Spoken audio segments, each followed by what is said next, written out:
પંચમહાલમાં એટીએસને મળી મોટી સફળતા। પંજાબમાં હથિયાર અને બોમ્બની હેરાફેરી કરતો સકંજામાં। ગ્રેનેડની હેરાફેરી અને વિસ્ફોટક સાથે હાલોલથી ફરાર આરોપી ઝડપાયો। આરોપી હાલોલમાં એક કંપનીમાં મજૂરી કામ કરતો હતો। પંજાબમાં હથિયાર અને બોમ્બની હેરાફેરી કરતો એક શખ્સ કે જે સકંજામાં આવ્યો છે। પંચમહાલમાં આતંકવાદી નેટવર્કનો પર્દાફાશ થયો છે।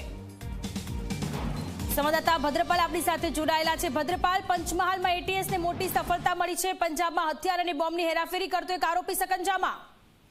જી બિલકુલ થી સોનલ, ખાસ કરીને વાત કરીએ તો ગુજરાત એટીએસ દ્વારા પંજાબ પોલીસ દ્વારા ગુજરાત એટીએસને એક માહિતી મોકલવામાં આવી હતી। તે માહિતી દરમિયાન જે પંજાબ રાજ્યમાં હથિયાર અને ગ્રેનાઇટની હેરાફેરીના ગુનામાં વોન્ટેડ આરોપી છે તે ગુજરાતના હાલોલ ખાતે છુપાયેલો છે અને હાલોલ ખાતેની એક ખાનગી કંપનીની અંદર છે તે મજૂરી કામ છે તે કરી રહ્યો છે અને જેની હકીકત એટીએસને જાણ થતાં જ એટીએસની ટીમ દ્વારા હાલોલ ખાતે તેની તપાસ છે તે કરવામાં આવી હતી। હાલોલની એક હોટેલની અંદર જે ગુરપ્રીતસિંહ છે તે રોકાયેલો હતો અને તેની પૂછપરછ કરતા એટીએસે જે ગુરપ્રીત નામ છે તે પેલા આરોપી દ્વારા જણાવવામાં આવ્યું હતું અને ત્યારબાદ તેની અટકાયત કરી અને એટીએસ દ્વારા અમદાવાદ ખાતે તેને લઈ જવામાં આવ્યો હતો। જી ભદ્રપાલ, આભાર તમામ વિગતો માટે। તો પંચમહાલમાં એટીએસને મોટી સફળતા મળી છે।